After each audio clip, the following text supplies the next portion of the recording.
E tem outro informe, IPA. Uma opção caminha é não quer seguir um estudo na Aruba mesmo, há a oportunidade de fazer aqui em ramo de enseñança.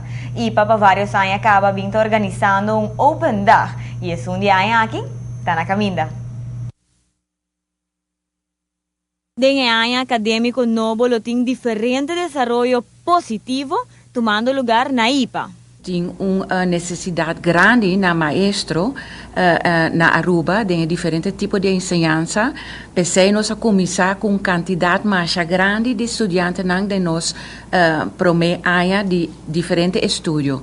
Na total nós temos 123 estudantes novos que inscrevidos seguindo estudo na IPA. Nós temos estudo para maestro de enseñança preparatório e enseñança básico, nós começamos com quantidade de 80 estudantes aí não.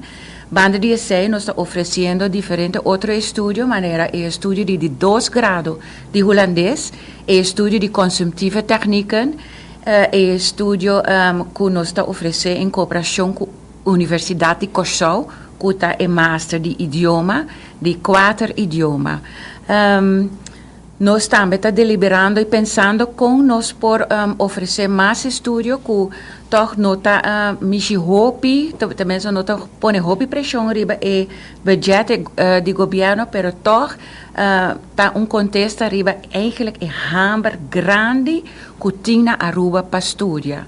Para começar aqui, IPA está brindando espaço para a comunidade de Aruba bem ser conhecida como IPA, tanto em instituto mesmo, mas também estudo de maestro que IPA está oferecendo. Já sabe, dia 16 de novembro, IPA está tendo sua Open Day.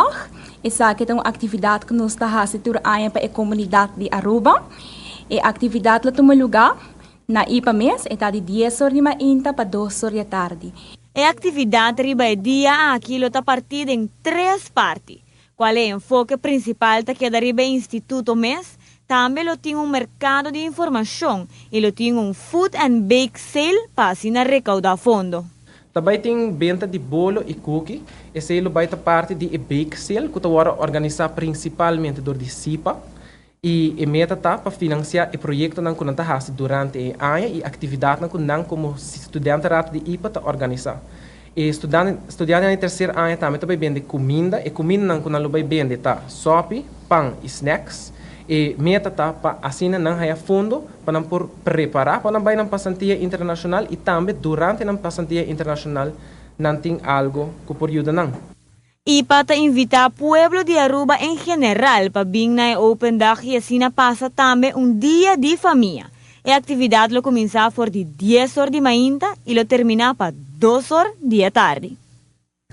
Algum estudo que o IPA está oferecendo, entre outros, maestro de enseñanza preparatório e básico, maestro de 2 graus de holandês e também maestro de movição e saúde. Se um dia aqui não está boa atenção, pues passa na IPA para buscar mais informação.